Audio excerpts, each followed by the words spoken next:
What is going on, YouTube? Welcome back to Stack the Box. We're going to be doing everything football, whether it comes to mock drafts, news, rankings, power rankings, anything you name it, we'll be doing it. Make sure you hit the like button and subscribe. Would greatly appreciate it. On the road to 100 subscribers, make sure you go ahead and go down in the description and follow the Twitter and the TikTok. Going to be posting on those, especially on the Twitter. Make sure you have any updates, they'll be on there. And TikTok, pretty much some different content as well as just snips and bits of some videos, so make sure you guys go follow those down below. Let's go ahead and get into it. All right, getting into them now. This is the 32 best running backs in my opinion in the league.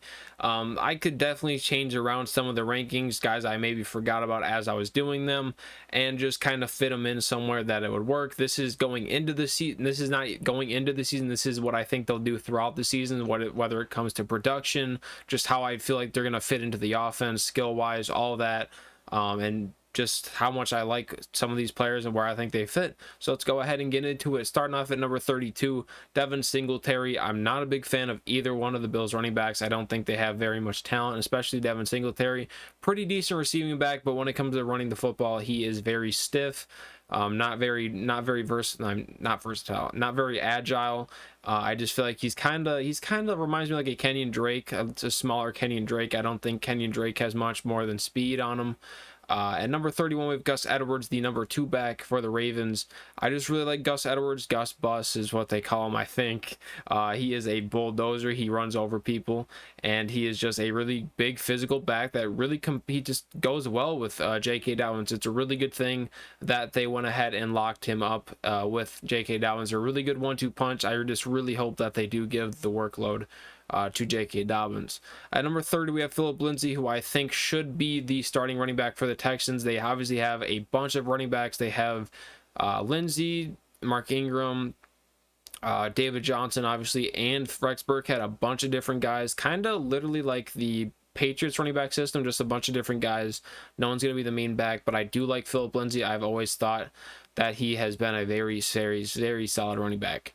At 29, we have Damian Harris. This guy is going to be the lead back for the Patriots, or should be the lead back for the Patriots. He is sort of he has like the same running style as someone like Gus Edwards, but I feel like he's a little bit more patient. Just really solid back. He should be, honestly, I could get him anywhere up to like 25. I just feel like I just like him a lot. Honestly, I like him better than keep forgetting the guy that they drafted out of Oklahoma, I believe. I feel like he could be a very nice number 2, but I like Damian Williams to secure the spot this year. Number 28, Jamal Williams. I feel like he could start on literally any team.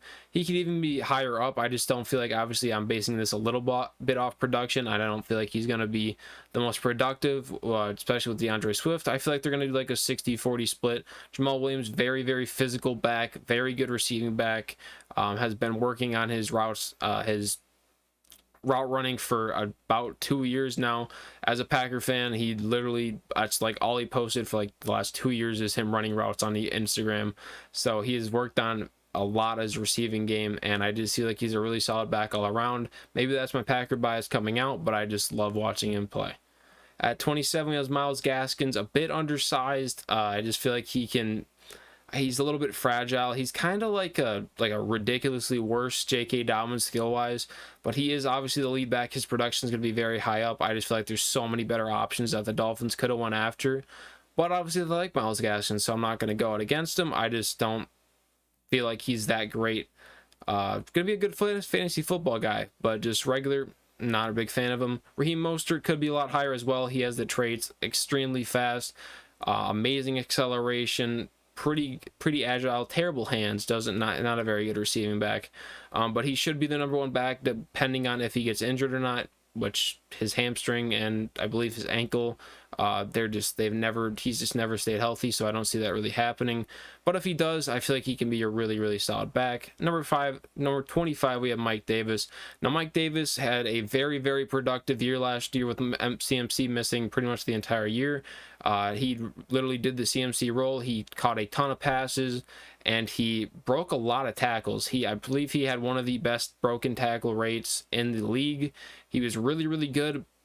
I just don't see this team running a lot, and I I mean, his receptions are going to be there, but I just don't see this team running the ball. I feel like they're going to be a very, very, very pass-first offense, and I just feel like that kind of leaves Mike Davis in the dust. Number 24 and 23, we have the Broncos running backs Melvin Gordon and Javonte Williams. I feel like Javonte Williams is going to take over this backfield pretty early on. I feel like Javonte Williams was the most skilled rusher behind Najee Harris in the draft. I really like Javonte Williams. I could have seen him going at the number 1 back. Just Najee Harris is too much of a beast. I just don't like Melvin Gordon that much. He's very sluggish, kind of, it feels like now. He isn't the most powerful runner anymore, and I like Javonte Williams a lot more. Number 22, we have DeAndre Swift. I feel like this is a big boom or bust season for DeAndre Swift. I can easily see Jamal Williams taking over this role, depending on how good DeAndre Swift's DeAndre Swift's production is the first couple weeks, just because I have that much faith in Jamal Williams as a number 1 back in the league. 21, we have Najee Harris. Najee Harris is struggling. Not struggling. He's going to struggle at times because of how bad that offensive line is. They just cut David DeCastro as I was recording the last video. As you guys saw yesterday, you'll see this one out today. But yeah, Najee Harris, amazing receiving back, a very, very powerful runner, and I'm scared of how bad that O-line is, at how much it's going to affect him. At 20, we have J.K. Dobbins. I could have J.K. Dobbins a lot higher. It's just I don't feel like his production is going to be that high, depending on like just per game average, just because of guys like Lamar Jackson going to be taking I guess carries away from him, as well as touchdowns. Gus Edwards going to be taking a lot of carries away from him. It just really depends on how they use him. Obviously, skill-wise, I can have J.K. Dobbins anywhere in my top 13, in my opinion. He is that skilled of a running back, in my opinion. But yeah, I just like J.K. Dobbins a lot. I feel like if he was in a lone backfield, kind of like a Myles Gaskins, I feel like he would be like a top 13 back. At number 19, we have Leonard Fournette. I feel like Leonard Fournette, if he can play anywhere like he was in the playoffs, I feel like he can definitely get back into his top 15 rankings. But for right now, he's going to be probably splitting around with with Ronald Jones. So we're going to have him at 19. I feel like that's a pretty good spot for him.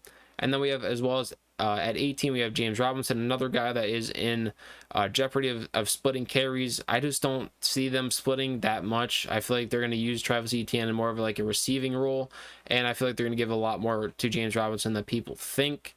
At number 17, we have Clyde Edwards-Helaire. Everyone thought this dude was going to be absolutely amazing, which he was when they did not have Le'Veon Bell, which then obviously lost him a little bit of carries, lost him some receptions, lost him not many touchdowns, maybe 1 or 2.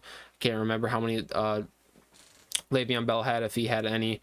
I feel like he's gonna have a very good season this year.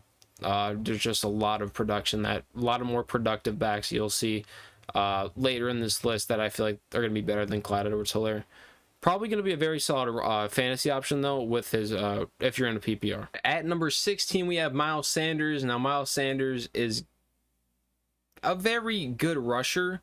He can really be non-existent sometimes, but when he is on, he is a very explosive back. He's a home run hitter, and I like him a lot. He's just not the best receiving back, which is why they brought in someone like Kenneth Gainwell to come over and have that receiving role. Was amazing in college with. He was pretty much a receiver at times with how much he was catching the ball when he was sharing. I believe he shared with Antonio Gibson. I could be completely wrong, though, but I could be thinking of someone else. At number 15, we have David Montgomery. Now, I like David Montgomery, and this just shows how talented running backs are. He could be higher if there's so many talented running backs in the league. Very, very good at breaking tackles, very good receiving back, as well as he has pretty good vision at times. I feel like he can struggle against some top defenses, but that has a lot to do with the O-line. At number 14, we have Kareem Hunt. He's a starter on half the teams, let's be honest. If he's not the RB2 for the Browns, he's definitely starting somewhere else as the RB1. Not much else to say about him. Very, very good receiving back, very good rusher, all around just a very, very solid back. He's just, if he was an RB1, I think he's like a top 7 back in the league. At number 13, we have Zeke. big year for Zeke. This is really boomer bust. Last year he struggled with fumbling the ball. He struggled with breaking tackles. He struggled with doing pretty much anything you can think of. The O-line was very hurt last year. He was playing against some bums, playing with some bums at O-line, and he just never could get anything going, really. At 12, we have Joe Mixon, another guy signed like Zeke, who was in a really, really bad situation last year. Obviously had the I believe it was turf toe. I could be completely wrong, but he has something wrong with his toes or his feet, and it kept him out pretty much the entire season. I believe he played like 6 or 7 weeks. Big season for Joe Mixon. They did upgrade the O-line a little bit, but not much. I feel like this is going to be a really big boomer bust season, kind of exactly like Zeke. Number 11, we have Jonathan Taylor. Now, Jonathan Taylor, I feel like he's going to have a very solid year. He's behind the best O-line in football. You just have to think about guys like Nyheim Hines. Nyheim Hines is a very, very good back. I was thinking about putting him over Devin Singletary, but I just wanted to get at least one back from each team in here. So yeah, I like Nyheim Hines. I also like Jonathan Taylor obviously a lot. I feel like he's going to have a very solid year against behind one of the best O-lines in football. It's kind of hard not to be decent. I mean, they made Jonathan Wilkins look good sometimes last year. I had to see a big season for Jonathan Taylor coming. At number 10, we have Josh Jacobs, who a lot of people don't like. I don't know why. I guess his advanced statistics were down last year, but you have to think his O-line was absolutely demolished. It's kind of like a Zeke situation, but Josh Jacobs never fumbled. Josh Jacobs has the tools to be a very, very good running back. The only downside for him, outside of being a rusher, is they don't really check down to the running backs very often. I talked about that with Carr in my last video. He doesn't get a lot of receptions. It's kind of like, I mean, I feel like he does have the tools to be a good receiving back. I just feel like they just don't pass it to him. So that kind of brings him down a little bit, but as a rusher, I like him a lot. Sometimes he can have trouble with his vision. I feel like he can be too aggressive sometimes trying to cut through holes, but I like Josh Jacobs a lot. Going on to, why does that feel like that's wrong? Whatever. Number 9, we have Antonio Gibson. This might surprise a lot of people, but Antonio Gibson has the tools to be someone like a Christian McCaffrey. Very, very good rusher, amazing hands. He was a really, really solid, very, very good receiver at Memphis, I believe. I could be wrong on that, but I believe he went to Memphis, and he was a very, very good receiving back. And I believe he played wide receiver sometimes there. I could be wrong on that as well. But yeah, number 9 is a very solid spot. I feel like he's going to have a ton of touchdowns this year. He's going to have a lot of rushing yards, a decent amount of receiving. I mean, even a better comparison is Alvin Kamara. I feel like obviously they don't run the same, but I feel like they're in the receiving aspect, they're very similar. We have number 8 to 5 we have Austin Ekeler at number 8. I expect a lot of things from Austin Ekeler this year if he can stay healthy. Very, very probably top 3 receiving back in the league, and then he's also a very solid rusher, and they have a very improved O-line. I expect a lot of things from Austin Ekeler this year. At number 7, we have Saquon Barkley. Obviously, Saquon can be anywhere from the best top 3 running backs in the league to where he's at now. It's just injuries the horrible O-line play really affected him last year.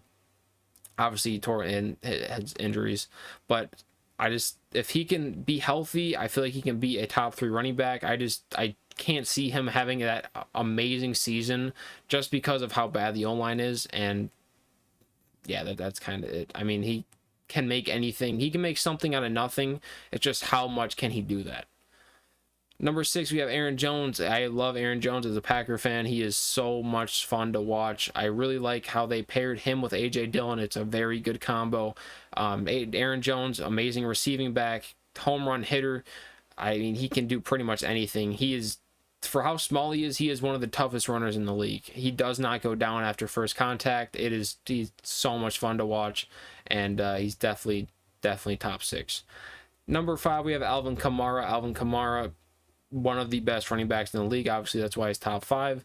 Amazing hands, amazing runner, really, really, really good vision. He can find any hole that you create, and he's just always obviously fun to watch. At number 4, we have Nick Chubb. I feel like Nick Chubb can easily be top 3. It's just if you want to interchange him or Christian McCaffrey, which Christian McCaffrey has a lot more tools than Nick Chubb, but Nick Chubb is probably the second best pure rusher, if not the best pure rusher in the NFL. He is a bulldozer. He's elusive. I mean, you can go on with traits that he has as a rusher. It's just, he is obviously not the best receiving back. That's why they have him paired with someone like Kareem Hunt, who is a very, very good receiving back. At number 3, we have Christian McCaffrey. He can do everything, sort of like Dalvin Cook. Him and Dalvin Cook are pretty similar when it comes to receiving.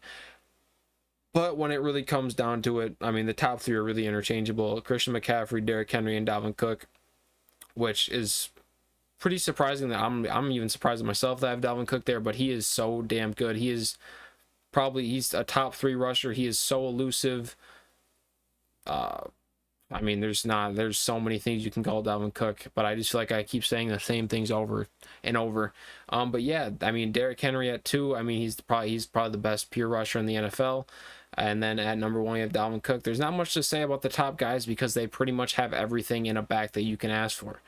And that's pretty much all you can say about them. But if you guys did enjoy the video, make sure to hit the like button and subscribe. We'll greatly appreciate it. On the road to 100 subscribers. Once again, make sure you guys go ahead and go down in the description. Follow the TikTok and Twitter. That's going to be it for me. Peace.